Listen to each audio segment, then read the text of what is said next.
Hemos estado hablando en las clases anteriores sobre lo que es la evaluación preanestésica. Dentro de lo que es la evaluación preanestésica, uno de los puntos fundamentales era la evaluación de la vía aérea. Hoy día solamente vamos a abordar este tema y por qué es importante el manejo de la vía aérea desde el punto de vista de anestesia. La vía aérea y el manejo de la misma es una habilidad que todo profesional de la salud debe conocer. Estamos hablando de técnicos de enfermería, choferes de ambulancia, el portero que trabaja en un hospital. Porque un manejo óptimo de una vía aérea en un paciente que requiere un pronto manejo de la misma puede salvar su vida. Es fundamental para el conocimiento de la vía aérea entender que el manejo de la misma no involucra necesariamente el proceso de la intubación orotraqueal. El proceso de la intubación orotraqueal demanda entrenamiento, demanda habilidades que deben ser adquiridas a través de un proceso de enseñanza continua. Pero el manejo de la vía aérea significa algo tan fácil como el alinear los ejes a nivel de oral, faringio y laringio. Solamente un alineamiento de los ejes podría salvar la vida de una persona. Por ende, el entrenamiento de lo que es la vía aérea demanda muchos aspectos, no solamente, como le digo, el que ustedes hagan el proceso de una intubación orotraqueal. Es fundamental de que para poder saber adecuadamente cómo se maneja una vía aérea, que se tengan conocimientos básicos tanto de anatomía como de fisiología, con la finalidad de comprender adecuadamente cómo es la transferencia del aire desde su ingreso a través de la cavidad nasofaringea hacia los pulmones y cómo este intercambio de oxígeno a nivel alveolar permite que un paciente ante un problema de hipoxia pueda sobrevivir. Es necesario también conocer los algoritmos que existen en la literatura sobre lo que es el manejo de una vía aérea. Estos algoritmos están encaminados básicamente a lo que es a la ventilación, y hay otros algoritmos que están dedicados exclusivamente a lo que es la instrumentación de la vía aérea ante el fracaso de una ventilación óptima. Entonces vamos a entender algunos conceptos que son muy importantes que tengan ustedes en consideración. ¿Qué es una vía aérea difícil? Según la Asociación Americana de Anestesiología, la vía aérea difícil es aquella situación donde una persona entrenada, que puede ser un anestesiólogo, ¿no?, como puede ser un médico emergencista, como puede ser un bombero, ¿no?, también, ¿no?, experimenta dificultad para ventilar con una mascarilla facial y también tiene dificultad para el procedimiento de intubación orotraqueal, o ambos procedimientos, el procedimiento de ventilación y el procedimiento de intubación. Si tiene dificultad para uno de ellos, para ambas, se considera como una situación de vía aérea difícil. ¿Qué cosas llevan a que una vía aérea sea difícil? En primer lugar, es condiciones propias del paciente, que hacen que se le pueda catalogar al paciente como un portador de una vía aérea difícil. Esas cosas vamos a tratar el día de hoy. Segundo, el lugar donde nosotros hagamos esa atención de ese paciente. No es lo mismo manejar una vía aérea difícil a nivel intrahospitalario, o en general manejar una vía aérea dentro de un hospital, a manejar una vía aérea fuera del hospital, en un lugar donde uno no tiene los medios para poder asistir ventilatoriamente a una persona que requiera una asistencia ventilatoria. Y también va a depender mucho de las preferencias del operador. ¿A qué se refiere eso? A las habilidades o al entrenamiento que tenga la persona en el manejo de la vía aérea. El mayor riesgo frente a una situación de este tipo, donde no se pueda ventilar ni se puede intubar un paciente, es el hecho de que no lo hayamos reconocido previamente, esta eventualidad. ¿Qué significa esto? Que si yo tengo un paciente y yo trato de asistir ventilatoriamente y no lo evalúe previamente a este paciente, no tomé en cuenta consideraciones o factores propios del paciente que me hacían imposible poder ventilarlo, y que nosotros estemos frente a esta situación, pues, no la hayamos diagnosticado previamente, y el tiempo que ha transcurrido desde que hemos atendido a este paciente y frente al diagnóstico de una vía aérea difícil, han sido tiempos, minutos valiosos, se habla de no más de 5 minutos, que hacen que esta situación se convierta en una catástrofe de emergencia. Entonces, resumiendo, una vía aérea difícil es aquella situación en la cual una persona entrenada para el manejo de la vía aérea se encuentra con un paciente que no lo puede asistir ventilatoriamente con una mascarilla facial y que tampoco puede intubar. Este evento se hace una catástrofe cuando esto no ha sido diagnosticado adecuadamente. ¿Cuánto tiempo podemos nosotros hacer un diagnóstico de una vía aérea difícil? Se estima de que no debe pasar más de 7 minutos, desde que una persona llega a un paciente que necesita ser asistido ventilatoriamente hasta que se realicen los intentos de ventilarlo y no se puede hacer. Los primeros 7 minutos son cruciales para el desenlace final de este paciente, que en muchos de los casos es el paro respiratorio, el desenlace más, podríamos decir, más catastrófico, ¿no? Y a su vez esto lleva al paro cardíaco.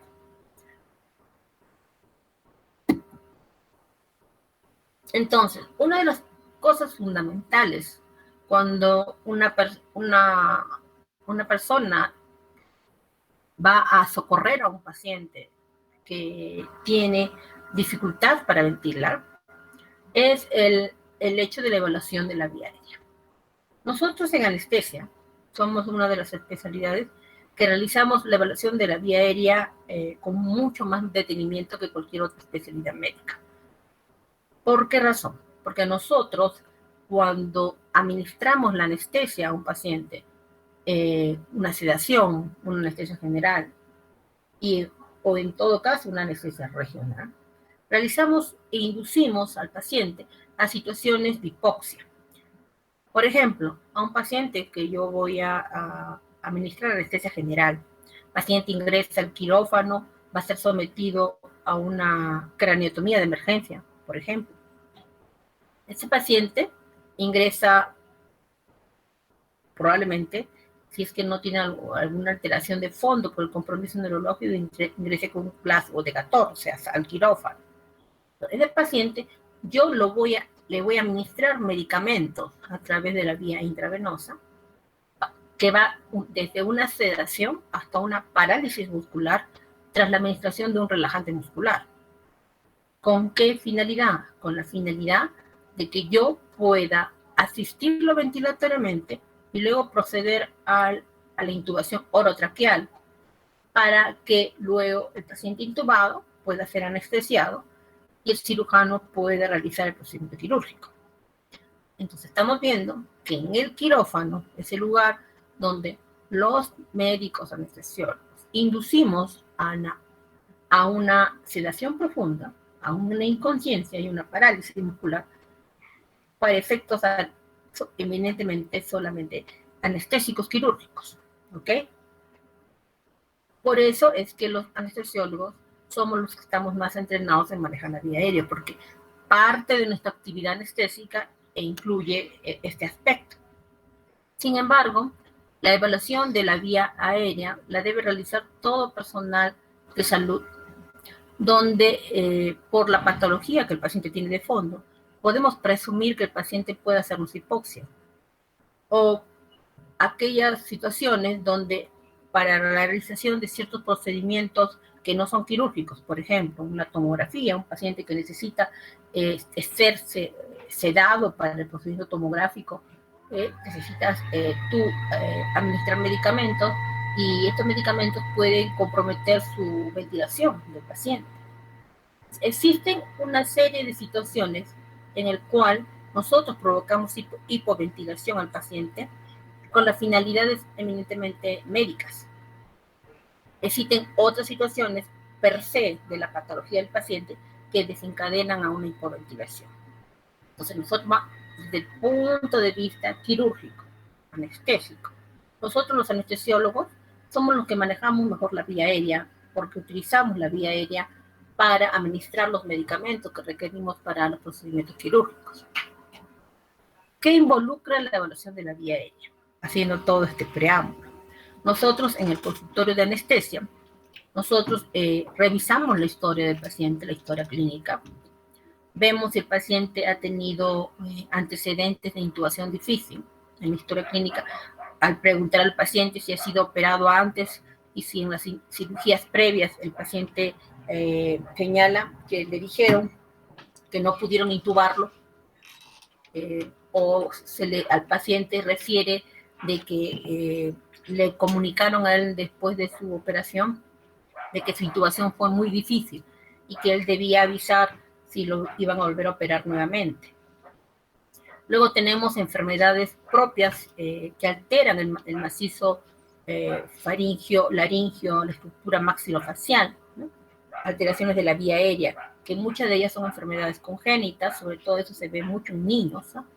Tenemos también enfermedades de alteración de la vía aérea adquiridas luego, por ejemplo, de una radioterapia o pacientes que han sido intervenidos quirúrgicamente antes del macizo facial, o pacientes que han tenido secuelas traumáticas de accidentes craneofaciales. Todos estos pacientes van a tener por historia clínica antecedentes de alteraciones de la estructura facial o de la estructura maxilar, incluso del cuello, de pacientes, por ejemplo, que han recibido radioterapia por sea de tiroides. Entonces, estos pacientes tienen deformaciones a nivel de la estructura de la vía aérea superior y por ende se tiene que revisar una historia clínica para ver qué exámenes yo requiero adicionalmente para poder conocer cómo voy a manejar esta vía aérea de manera óptima cuando el paciente vaya a ser sometido a una anestesia. Dentro de la evaluación también del examen físico que hacemos el anestesiólogo, que solamente involucra la vía aérea, está la apertura bucal, está el tamaño de la lengua, el cuello, si las flexiones del cuello son adecuadas. Luego tenemos que ver la estructura de la dentadura, si esta está incompleta o está completa, si el paciente es edéntulo, si tiene dientes que están movidos o tienen prótesis fijas. Y luego culminamos esta evaluación de la vía aérea con de los movimientos maxilares y si tiene alguna alteración del desarrollo de los maxilares. Si nosotros vemos por necesidad para poder complementar la evaluación de la vía aérea, solicitamos pruebas auxiliares. ¿Cuáles son las pruebas auxiliares a la cabeza que se piden? Son la radiografía, la tomografía y la resonancia de lo que es la estructura del macizo facial. Esto para complementar nosotros nuestra evaluación y poder nosotros hacer un diagnóstico de grado de dificultad del manejo que vayamos a tener de la vía aérea en los pacientes. Dentro de las enfermedades congénitas, nosotros tenemos a la cabeza el síndrome de Pierre-Robin, el síndrome de Goldenhar y el Treacher-Collins, entre otros. Las imágenes que ustedes ven en la pantalla son del síndrome de Goldenhar, que con el puntero estoy señalando, que es una hipoplasia mandibular. Ustedes ven acá que este paciente tiene una alteración de la estructura mandibular con una deformación del macizo facial que hace que este tipo de pacientes sean pacientes complejos para poder realizar una intubación orotraqueal e incluso una ventilación asistida porque el macizo facial está deformado. Treacher-Collins, ¿no? Acá tenemos una disestosis mandibular Ustedes ven un implante bajo a nivel de los pabellones auriculares.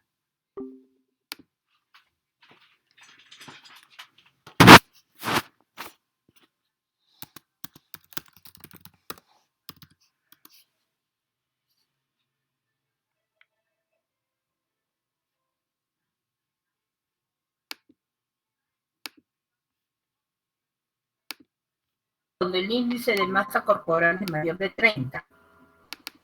Esto se puede asociar en muchos de los casos con una intubación difícil. Y esto va a estar en función del tamaño, del aumento de la grasa en este paciente, sobre todo a nivel del cuello, a nivel del tórax y a nivel de las mamas. El estado de la dentadura, que ya lo mencioné, también se va a relacionar la protrusión dentaria de los incisivos superiores, se va a asociar con dificultad en el proceso de intubación. ¿Qué se consideran entonces como predictores o marcadores de una ventilación difícil con una mascarilla facial?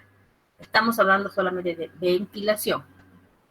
Pacientes que hipoventilan y que necesitan un apoyo ventilatorio con una mascarilla facial. La presencia de la barba a la cabeza. La presencia de barba en un paciente varón hace que la mascarilla facial no pueda ocluir adecuadamente la vía aérea superior y por ende asistir ventilatoriamente para el ingreso del oxígeno a la vía aérea.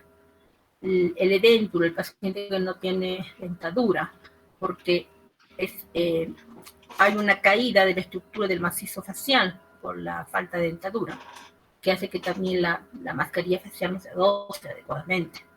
La obesidad, el Mallampati 3 o 4, los pacientes que tienen antecedentes de apnea del sueño son roncadores, pacientes mayores, la protrusión mandibular severamente limitada, pacientes que han recibido radiación del cuello y por ende tienen limitación funcional a los movimientos del cuello, y pacientes varones.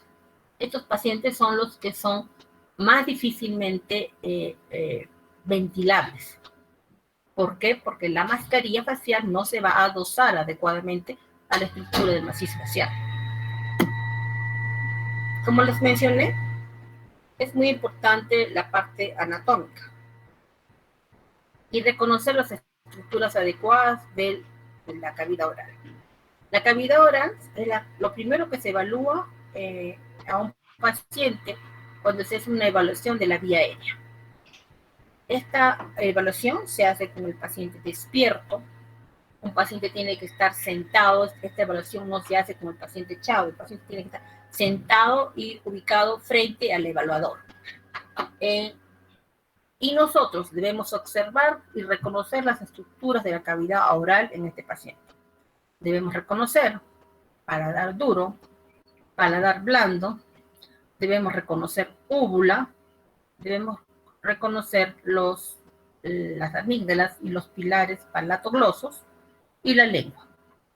Entonces, nosotros, esta evaluación de la cavidad oral, que se realiza en consultorio a todos los pacientes que van a ingresar a quirófano, también debería realizarse a todos los pacientes que van a ser sometidos a sedación, ¿no? Para saber si estos pacientes van a ser adecuadamente ventilados. La evaluación de la cavidad oral nos va a dar el indicador que se llama el Mallampati, ¿ok? Que lo vamos a ver a continuación. Entonces estamos viendo el reconocimiento de estructuras. Paciente despierto, le decimos abra la boca. Paciente sentado frente al evaluador. Reconozco paladar duro, paladar blando, úvula, pilares. Esta cavidad oral, por ejemplo, tiene una calificación de Mallampati 1. Vamos a pasar con Mallampati.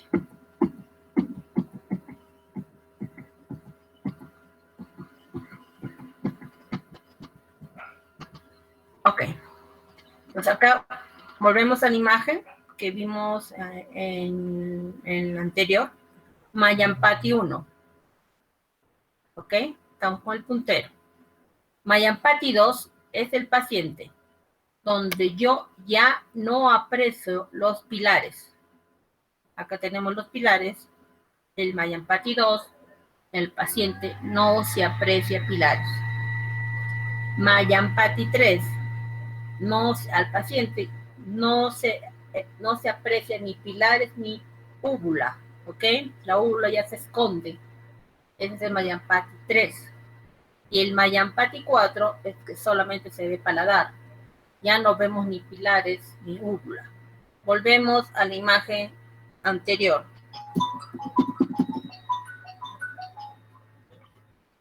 Un poquito.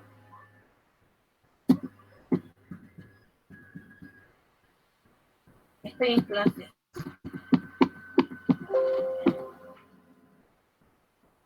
Sí. Llámeme después, por favor.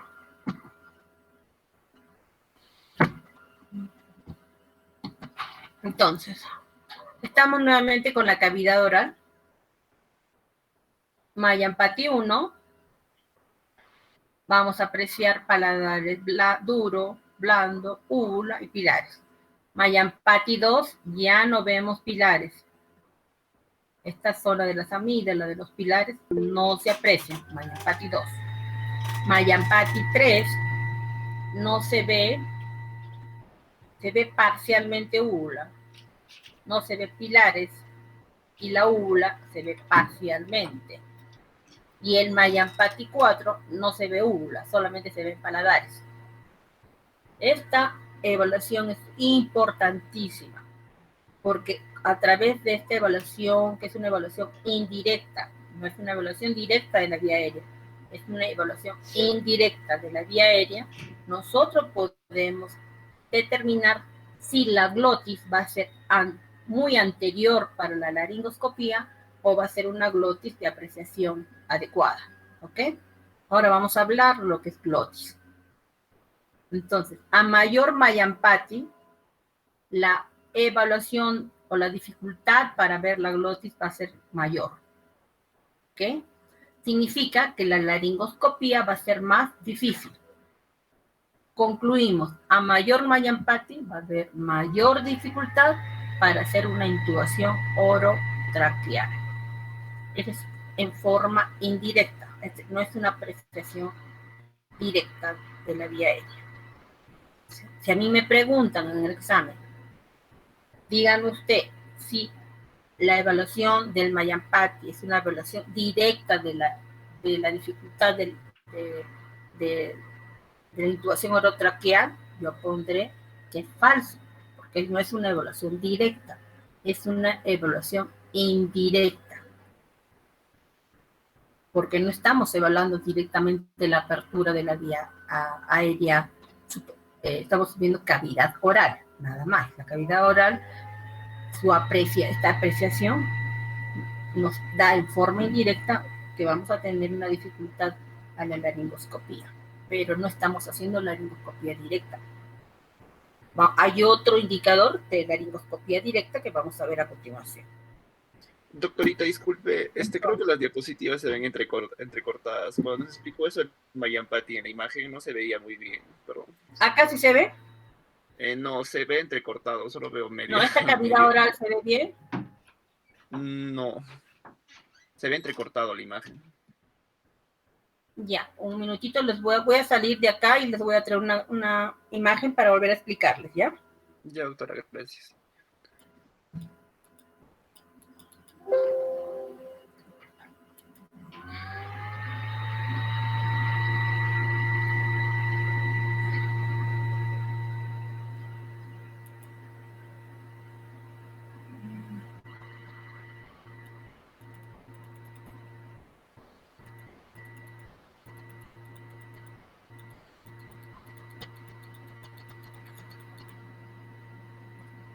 Voy a cerrar esto y voy a entrar a la otra imagen.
¿Están viendo ahora la imagen más clara? Sí, doctora. Sí, Ya, doctora. voy a volver a repetir nuevamente, entonces, porque esto es muy importante que sepan lo del Mayampati. Entonces, el Mayampati es una evaluación de la vía aérea con el paciente despierto, sentado frente a ti, que apertura la boca y yo veo las estructuras de la orofaringe. Debo yo reconocer que esta es una evaluación indirecta de que voy a tener alguna dificultad en la laringoscopía. ¿Ok? O sea, una evaluación de orofaringe, pero en forma indirecta me va a indicar que voy a tener una dificultad al hacer el procedimiento de la laringoscopía y por ende la intubación orotraqueal. Paciente con Mayampati 1, es un paciente normal. Cuando me abre la boca yo veo paladar duro, paladar blando, veo úvula y veo pilares. ¿Ok? Mayampati 2 es el paciente que ante la apertura de la boca no voy a ver pilares. Los pilares no se visualizan, pero sí visualizo úvula, paladar blando y paladar duro. Ese es el Mayampati 2. El Mayampati 3 es el paciente donde yo veo, no veo, disculpen, pilares, y veo parcialmente la úvula. Ese es el Mayampati 3. Y el Mayampati 4 es el paciente que yo no veo nada, solo veo paladar. A mayor Mayampati voy a tener mayor dificultad para hacer una intubación orotraqueal y una laringoscopía.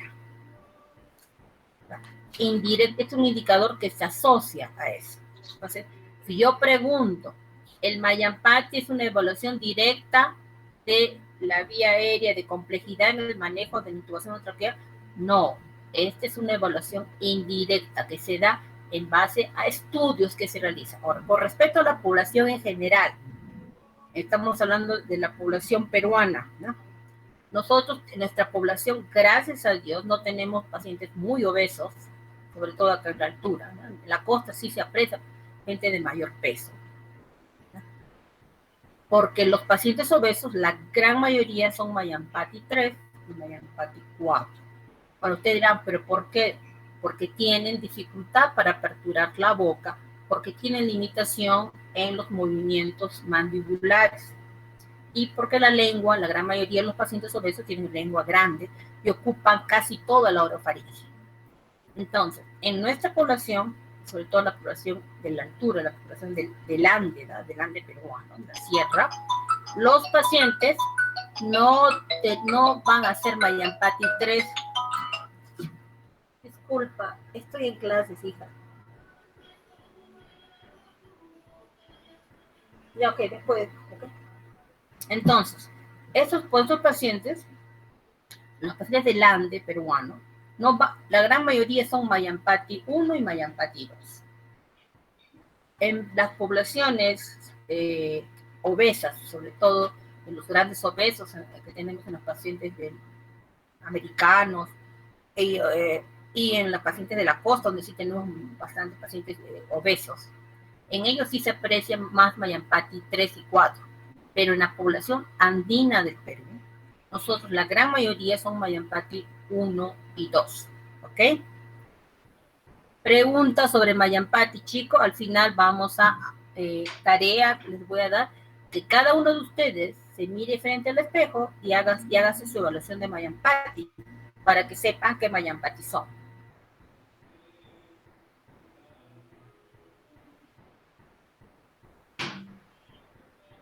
Entonces vamos a seguir con la presentación.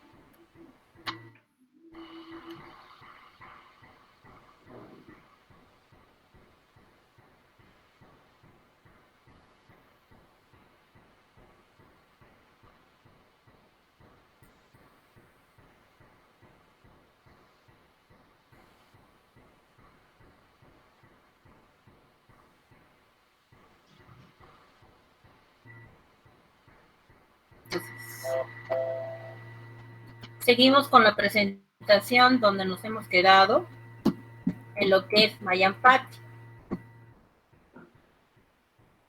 Otra de las cosas que tenemos que tener en consideración, aparte de lo que es la orofaringe, y dentro de lo que es la orofaringe, es la presencia de la lengua y saber la anatomía de la misma, es con respecto a lo que es también la cavidad nasal.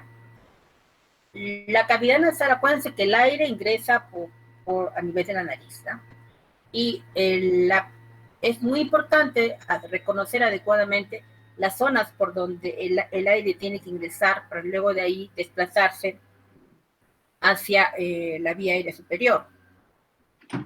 Debemos reconocer que se divide en tres partes todo lo que es la cavidad nasal, en la zona de la nasofaringe, la parte de la orofaringe y la parte de la hipofaringe.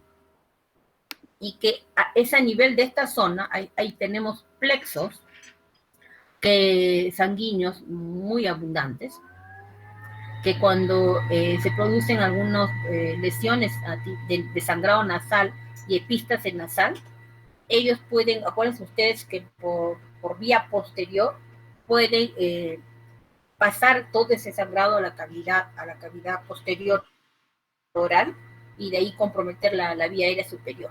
Es importante por eso que ustedes conozcan la estructura de este tipo, porque ustedes van a manejar pacientes con sangrado nasal. La epístasis nasal es muy frecuente como una emergencia que ocurre frecuentemente y que ustedes tienen que realizar taponamientos anteriores y posteriores, si es que cuando sean internos, si es que los cirujanos les enseñan a hacer este tipo de procedimientos. Entonces, por la comunicación de la parte posterior de la faringe hacia la cavidad oral y hacia la vía aérea superior, es muy importante que sepamos de que tenemos que liberar adecuadamente esta zona para que haya una ventilación.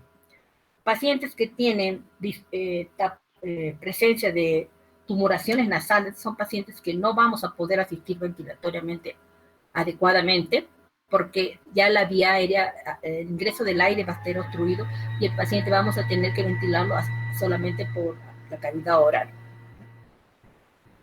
Esto tienen que saberlo ustedes. Y por otro lado, también tienen que saber que tenemos etapas de la vida del ser humano donde la respiración es eminentemente bucal y no nasal. Estamos hablando de los bebés, ¿sabes? De los lactantes. Entonces, cuando manejemos a estos pacientes, vamos a tener que el uso de la mascarilla facial para la ventilación, no solamente cubre solamente la cavidad oral, cubre toda la estructura del macizo facial, incluida la nariz. ¿Y por qué razón? Porque el ingreso del aire, que normalmente debería ser por la nariz, en algunas ocasiones, por problemas per se propios del paciente, ¿no? Pueden haber obstrucciones a nivel del ingreso del aire a través de la nariz, que el paciente es un respirador bucal. La laringe, el conocimiento de la laringe y que esta está constituido por 3 cartílagos, es importantísimo porque nos va a determinar el conocimiento de la misma, poder abordar en ciertas situaciones donde tenemos obstrucciones o dificultad para el ingreso del aire en la vía aérea superior. La laringe está constituida por 3 cartílagos. Los cartílagos pares son la epiglotis, la tiroides y el cricoides. Y tenemos 3 cartílagos que son únicos. Es importantísimo reconocer la epiglotis, reconocer la tiroides y reconocer el cricoides. La epiglotis es la estructura que se reconoce cuando nosotros hacemos una laringoscopía directa. Es un cartílago impar fibroelástico antero superior de la laringe, o sea, en la parte de ingreso a la laringe, que se ubica por detrás del cartílago tiroides y de la membrana tiroidea. y aloja en la parte interior un repliegue mucoso transversal que va desde la base de la lengua hasta el orificio superior de la laringe, que es la parte de ingreso a la glotis. Esta tiene una forma de lámina oval, más larga que ancha. Es elástica y flexible, muy móvil y deformable. Y tiene dos caras que son irregulares. Estamos hablando de la epiglotis. La epiglotis, esta descripción que se da de la epiglotis, que es una lámina de forma oval más larga que ancha, estamos hablando de una epiglotis del adulto. La epiglotis en el niño es diferente, es al revés, es más ancha que larga y tiene una forma de herradura y está poco desarrollada, ¿no? Por ende, la visualización o el reconocimiento de la epiglotis a menor edad se hace más difícil. El reconocimiento, por ejemplo, de una epiglotis en un neonato, en un recién nacido, es bien difícil porque aún no se desarrolla adecuadamente. El término del desarrollo de la epiglotis y de las estructuras de la laringe, acuérdense que se da recién en la pubertad, cuando se da un desarrollo ya adecuado de todos estos cartílagos. Al nacer, la epiglotis no está bien desarrollada, por ende, el hacer el procedimiento de intubación orotraqueal en los más pequeñitos demanda mucho mayor entrenamiento porque es mucho más difícil de hacerse y sobre todo porque se tiene que hacer de manera no brusca, porque si uno lo realiza de una manera no adecuada, podría lesionar incluso la epiglotis y desgarrarla, porque este cartílago no está bien desarrollado al nacimiento. Con respecto al cartílago tiroides, este es un escudo protector que está delante y lateralmente de los órganos de fonación. Está situado por encima del arco cricoideo sobre el que reposa y al que está unido por la membrana cricotiroidea. Debemos reconocer adecuadamente la posición de la tiroide. Acuérdense que esta se desarrolla recién en la pubertad de los varones. ¿Y por qué debemos hacer un reconocimiento de estas estructuras? Porque son estructuras que se abordan para situaciones donde la vía aérea no puede ser manejada adecuadamente, ¿no? Estamos hablando de la cricotirotomía y la traqueostomía, que son abordajes quirúrgicos de emergencia. Nosotros tenemos acá, en este estudio, después te voy a pasar, no sé si estarán viendo bien la lámina, si no la ven, la pasaré nuevamente ampliada, pero acá tenemos el cartílago tiroides, con el puntero marcando.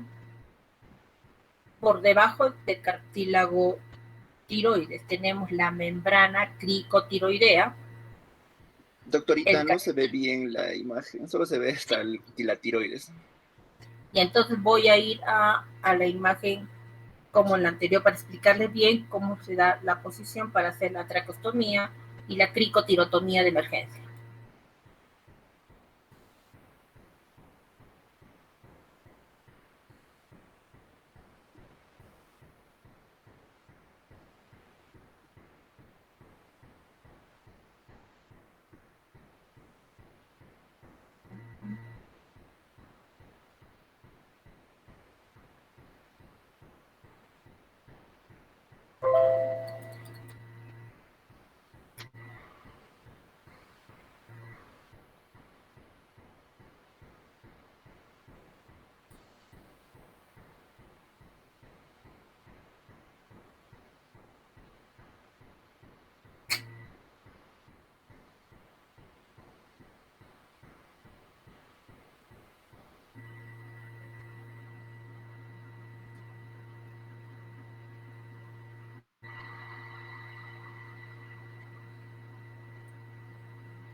Acá les estoy presentando la imagen.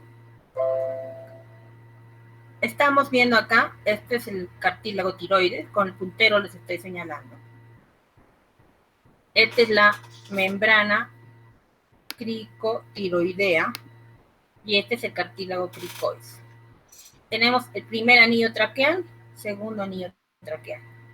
Glándula tiroides, ¿ok? Aquí es la glándula tiroides, lo que ven acá de rosadito.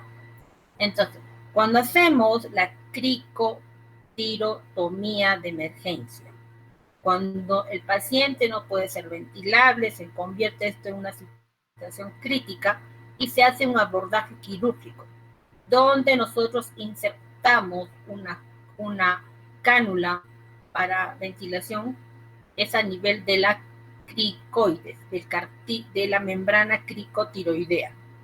Entonces, ubicamos tiroides, cartílago tiroides, ubicamos cartílago cricoides y vemos la membrana.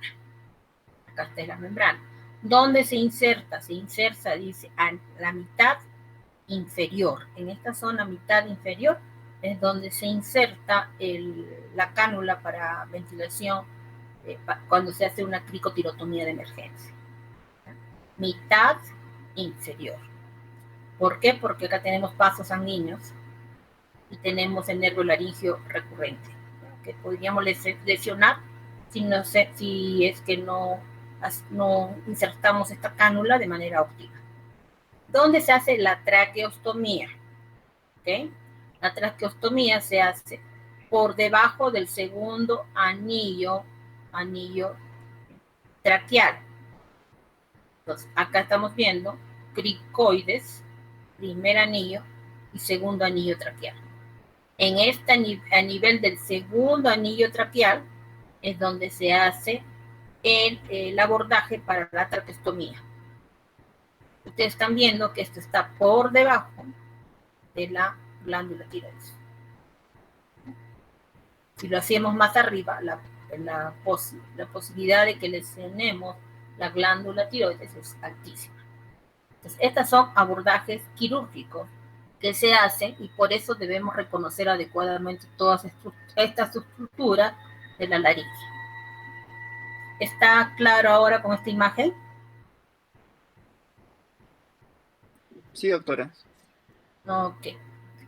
Vamos a pasar entonces a seguir la exposición.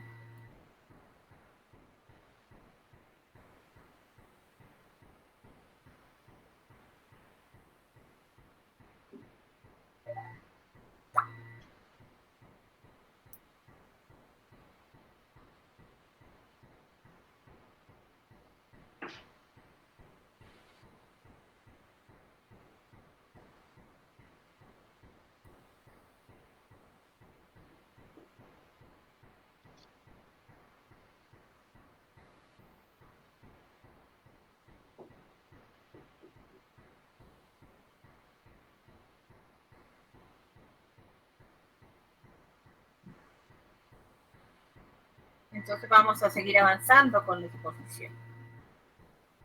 Hemos hablado de la vía aérea superior y ahora vamos a hablar de lo que es la evaluación de la glotis que se realiza a través de la laringoscopía directa. Entonces, hemos hablado del epiglotis, que es un cartílago que es único y es este, como que en el puntero lo estoy señalando. Esta es la epiglotis. Una epiglotis normal en una persona adulta, ¿no? La epiglotis se moviliza durante los movimientos de respiración. Una estructura cartilaginosa móvil. ¿Okay? La epiglotis es este cartílago. Vamos a hablar de la glotis. La glotis es el espacio que comprende entre las cuerdas vocales verdaderas y los cartílagos aritenoideos que se conocen como la hendidura de la glotis. Este espacio que ustedes ven acá, estoy señalando con el puntero, es la hendidura de la glotis. Desde este punto, la laringe se va a dividir en dos partes. La sección superior comprende desde la abertura laringea hasta las cuerdas vocales, ¿ok? que poseen los pliegues vestibulares y el seno laringio, y la sección inferior, que comprenden las cuerdas vocales hasta la parte superior de la tráquea.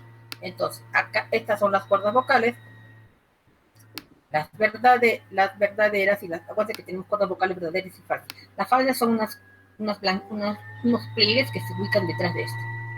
Y estos Doctorita, son los disculpe, cartílagos traqueales. Ajá. no se ve, creo que si no proyecta las diapositivas, creo que se ve mejor cuando no las proyecta. O sea, ¿no ven tampoco esto? No, creo que al momento de proyectar o hacerle la diapositiva en grande, creo que se pierde un poco la imagen. Ya, entonces voy a volver a salir para explicar. Ahora, esto es muy importante. Ahora lo vamos a ver en otra imagen que significa el corma, ¿ok? Porque esto lo vamos a repetir. Voy a seguir avanzando.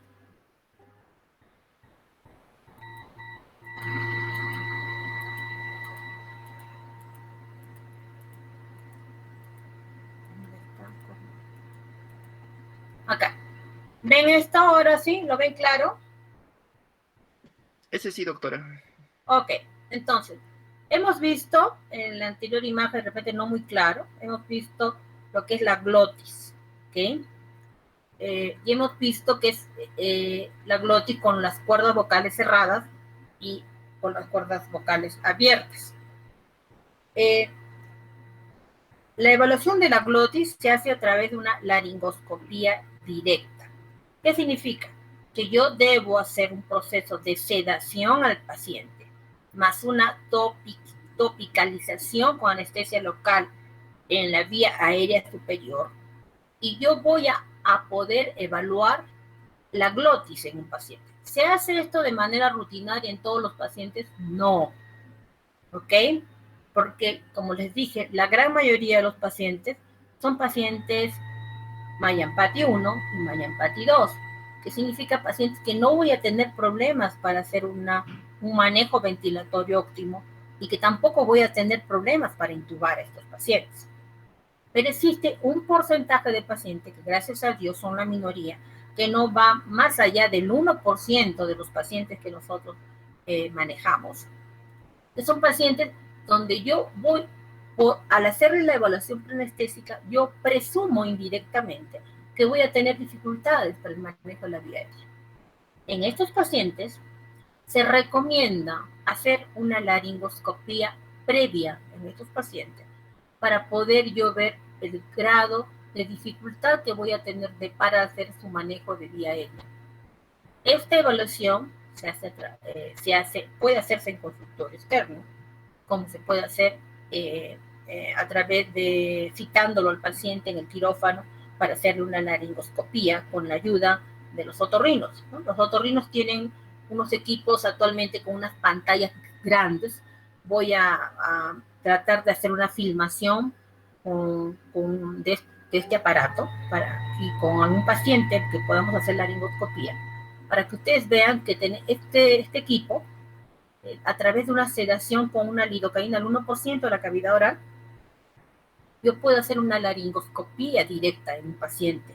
Y ustedes van a ver a través de una pantalla cómo se visualizan todas las estructuras de la glotis en estos pacientes. Esta evaluación se denomina clasificación de Cormack. Así se llama, clasificación de Cormack. Es una laringoscopía directa, en el cual yo tengo un paciente con anestesiado tópicamente o parcialmente sedado, en el cual yo visualizo la glotis. Cuando hago una visualización y yo veo, esta es la epiglotis, como el puntero esté señalando, el borde de la epiglotis, y veo la vía aérea, este es un Corman 1. Es un paciente que ante una laringoscopía directa, yo veo su vía aérea superior. Acuérdense que aquí está cerrada porque el paciente está en la fase de expiración. El paciente inspira y esto se abre, las cuerdas se abren. Es un Corman 1. ¿Ok? Doctorita, disculpe, no se ve el puntero. ¿No lo ven acá en el paciente? No, el ¿En puntero. la imagen? No se ve el puntero que se mueve. Yo lo estoy agarrando, qué raro. Ahora yo, a ver, fíjense bien. No, doctora. Bueno, entonces, bueno, chicos. El Corman 1 es el paciente que se visualizan todas las estructuras de la glotis. Corman 2 es el paciente que yo solo veo un huequito chiquitito. Como ven acá abajo en el donde dice 2, un agujerito pequeñito. Ese es el Corman 2. Se visualiza parcialmente la apertura de la vía aérea, el ingreso de la vía aérea, la apertura de la glotis. Corman 3 se visualiza menos del 10%. Y Corman 4 no se visualiza nada. ¿Ok? Eso es la clasificación de Corman. La clasificación de Corman es una laringoscopía directa que se hace en un paciente que puede estar sedado o solamente puede estar topicalizado con lidocaína al 1%, donde a través de un laringoscopio yo visualizo el ingreso de la vía aérea superior. Visualizo las estructuras anatómicas de la glotis, la epiglotis, la glotis propiamente dicha, las cuerdas vocales, la movilización de las cuerdas vocales, el movimiento de la epiglotis. ¿Esto por qué es importante? Porque esta evaluación sí me va a dar en forma directa dificultad para la laringoscopia, para realizar el procedimiento de intubación orotraqueal. ¿Se realiza a todos los pacientes? No, solo en aquellos pacientes que yo presumo que voy a tener dificultad para hacer la intubación orotraqueal. Los otorrinos realizan esta laringoscopía cuando quieren, por ejemplo, determinar parálisis de cuerdas vocales. Porque acuérdense que en este tipo de procedimientos el paciente está despierto y está respirando. También los otorrinos hacen este procedimiento cuando quieren ver si hay presencia de tumores en esta zona, cuando hay pacientes que tienen disfonía, pacientes que refieren cambios en el tono de la voz. A veces hay pacientes que han sido sometidos a tiroidectomías o a secuelas de radioterapia sea de tiroides y quedan con disquinesia a nivel de las cuerdas vocales, con parálisis parciales o fibrosis en esta zona. Los otorrinos sí utilizan estos procedimientos más frecuentemente que nosotros. Nosotros lo utilizamos solamente cuando presumimos un alto riesgo de fracaso a la intubación orotraqueal.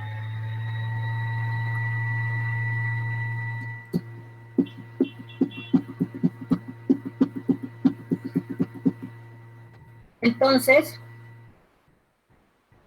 vamos a pasar a lo que es el manejo de la vía aérea. Nosotros cuando tenemos un paciente que está con dificultad para respirar, cuando tiene problemas para ventilar, sea porque nosotros los anestesiólogos le hemos administrado medicamentos para provocarle apnea a través de una sedación y una relajación muscular, o el paciente tiene algún problema por su patología de fondo que desencadene en un trastorno neurológico que condiciona una hipoventilación o un trastorno traumático que también desencadena esto. Entonces, nosotros tenemos que establecer una vía aérea óptima para que el aire pueda ingresar al paciente. ¿Cómo se establece una vía aérea óptima en un paciente? En primer lugar, nosotros tenemos que ver que el paciente tenga algún estado de alteración de la conciencia.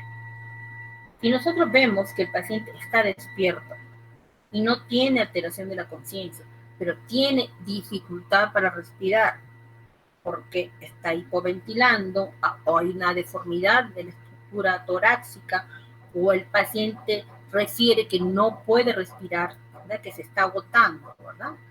En este tipo de pacientes, nosotros tenemos que colocar primero al paciente en una forma adecuada para que el ingreso del aire sea óptimo. ¿Cuál es la forma más adecuada de colocar? Es alineando los ejes de la estructura del macizo facial, en primer lugar. En segundo lugar, haciendo que la lengua no caiga hacia la parte de atrás de la cavidad oral y por ende obstaculice el ingreso del aire. ¿Cuáles son estas maniobras? La primera maniobra es la maniobra de extender la cabeza y elevar el mentón. Esta es la técnica más efectiva que permite a una persona que está en un estado inconsciente pueda permeabilizar su vía aérea. Esta maniobra se realiza siempre haciendo el descarte de que el paciente no tenga una lesión cervical. ¿En qué consiste esta maniobra? Consiste en colocar una mano en la frente del paciente, extendiendo la cabeza hacia atrás, manteniendo libres el dedo pulgar y, disculpen, el índice,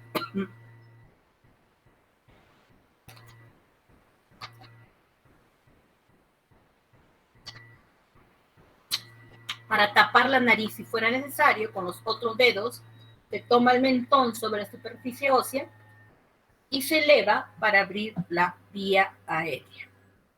Esta maniobra, que es la maniobra frente-mentón, así se llama, es una maniobra básica para liberación de la vía aérea.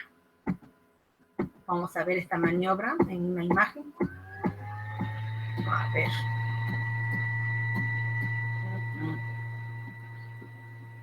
No está esta maniobra.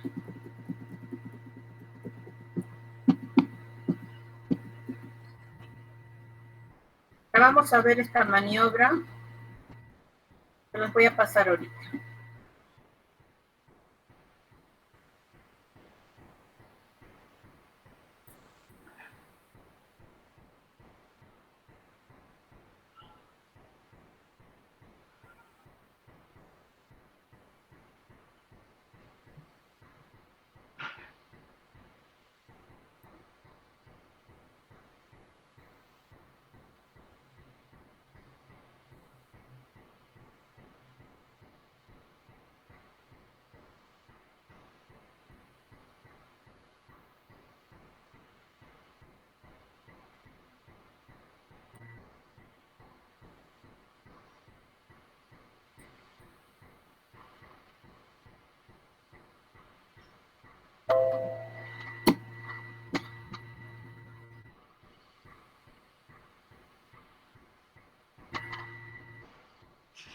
Ok.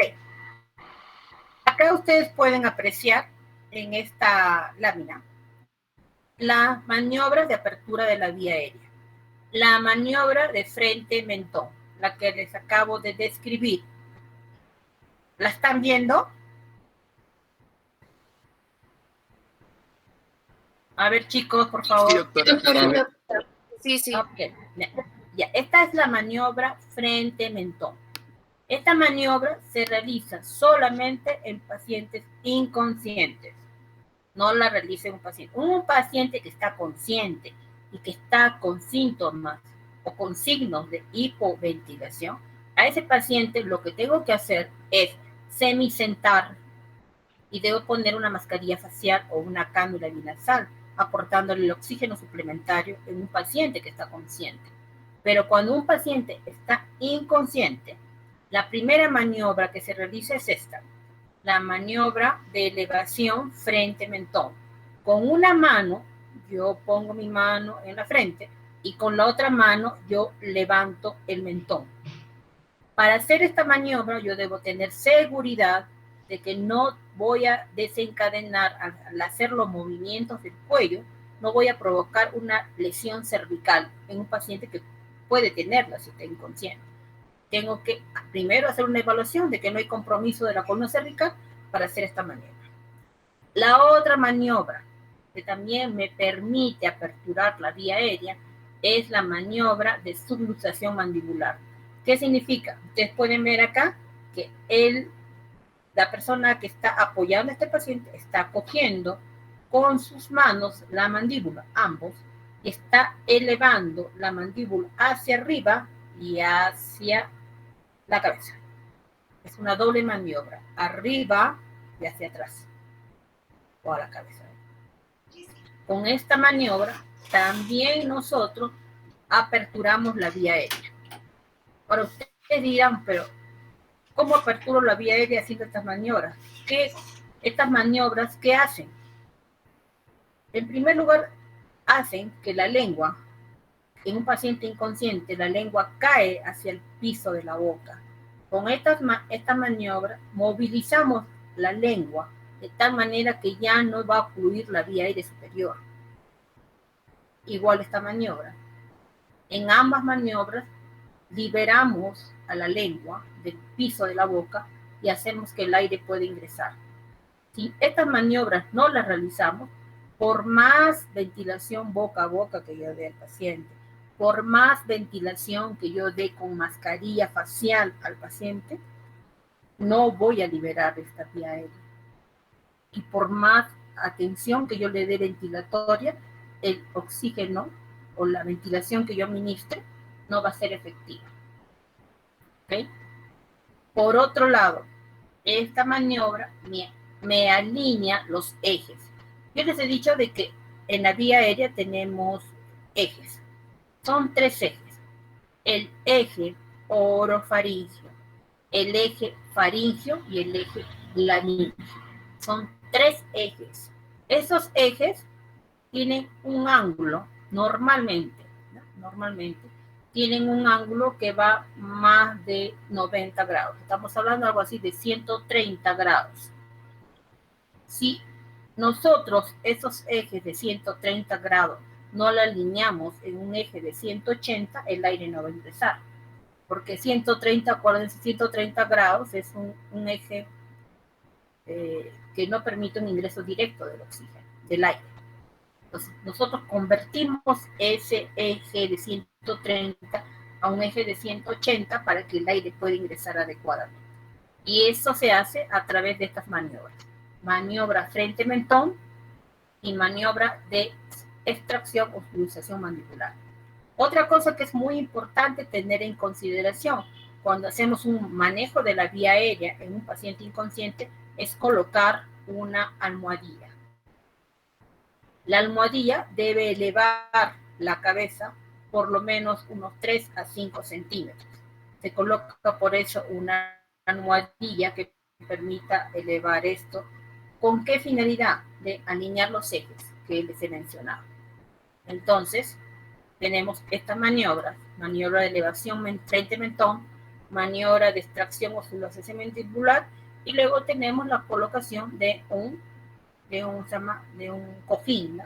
De un rodete a nivel de la cabeza para también que nos permite alinear elevando la cabeza 3 a 5 centímetros. Vamos a ver dónde está. Okay. Acá también estaba otra maniobra que creo que es importante que ustedes sepan.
Entonces vamos a seguir avanzando. Ya hemos visto las maniobras para manejo de la vía aérea.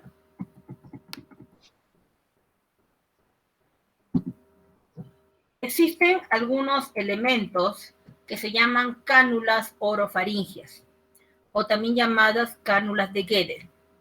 Estas cánulas orofaringias nos permiten, son unos elementos que nos permiten desplazar la lengua hacia adelante y por ende nos permiten aliviar la obstrucción que puede desencadenar la caída de la lengua en el piso de la boca.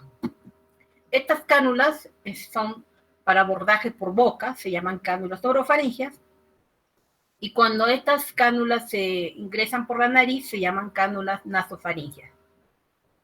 Estas cánulas se colocan en la cavidad oral siempre y cuando el paciente esté inconsciente. Un paciente despierto no va a tolerar la colocación de una cánula orofaringia o una cánula nasofaringia. Estas solamente se colocan en pacientes inconscientes y tienen la forma de una C y se coloca con la concavidad de esta C hacia la cabeza, hacia el paladar, y luego se giran dentro de la boca a 180 grados, de tal manera que esta se coloca sobre el paladar óseo y sobre la lengua, para desplazar la lengua y la lengua deje de obstruir la vía aérea superior. Estas cánulas se utilizan para el manejo de la vía aérea. No sé si por en alguna de estas láminas tenemos alguna cánula, pues se las voy a mencionar, de acá apenas la encuentre. Entonces, nosotros primero alineamos los ejes, hacemos las maniobras frente-mentón o la maniobra de la tracción mandibular, ponemos una almohada que eleve la cabeza unos 3 a 5 centímetros.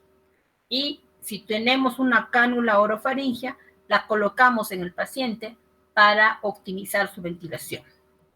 Si a pesar de todo esto, de todas estas maniobras, el paciente no ventila, sigue inconsciente y está hipoventilando, nosotros tenemos que pasar a hacer la ventilación manual, en este caso, con una mascarilla más una bolsa ambú.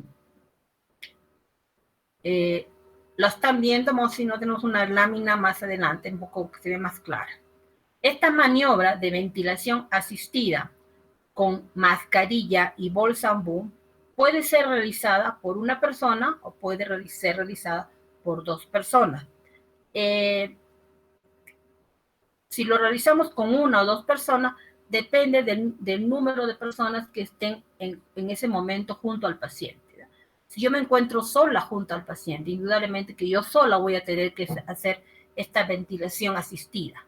Si hay 2 personas, indudablemente que una de ellas cogerá la mascarilla facial para ocluir adecuadamente la estructura del macizo facial del paciente y la otra persona me apoyará con la bolsa ambú.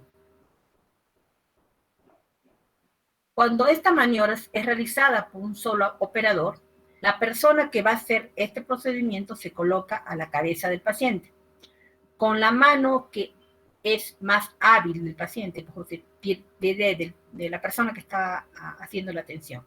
Yo como operador soy diestro, mi mano diestra comprimirá la bolsa del ambú y con mi mano no diestra ocluiré la mascarilla facial sobre la estructura del macizo facial del paciente, haciendo que mi mano adquiera la forma de C. ¿Qué significa? Que el dedo medio, anular y meñique se van a colocar por debajo del maxilar inferior y el resto de dedos van a estar sobre la máscara. Y con la otra mano, la mano hábil, comprimiré la bolsa. Esa es la maniobra cuando es con una sola persona. Cuando son 2 personas las que asisten a la ventilación del paciente, uno de los operadores ocluirá con ambas manos la mascarilla facial y el segundo operador comprimirá la bolsa. Vamos a verlo acá se ve más claro, ¿no? Acá tenemos, por ejemplo, un solo operador, como está colocando su mano.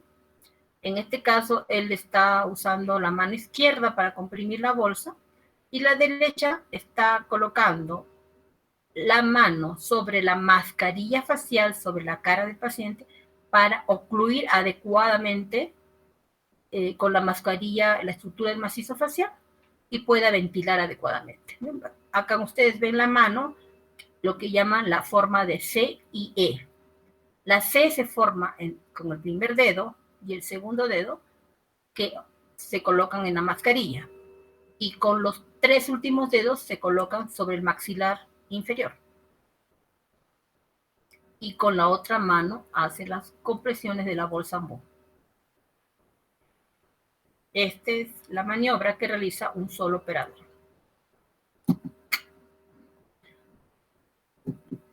Si yo realizo estas maniobras de manera óptima, el aire va a ingresar directamente a la vía aérea superior y el paciente va a mejorar su saturación y su ventilación.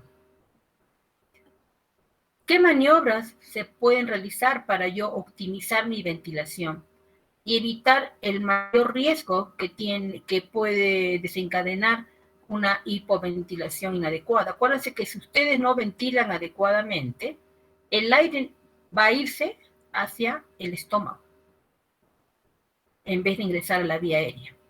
Y cuando el aire ingrese hacia el estómago, puede haber regurgitación del contenido que hubiera en el estómago hacia la vía aérea y el paciente puede aspirarse y puede vomitar. Una de las maniobras que se hace para evitar que el contenido del estómago pase hacia la vía aérea es la maniobra de Selig.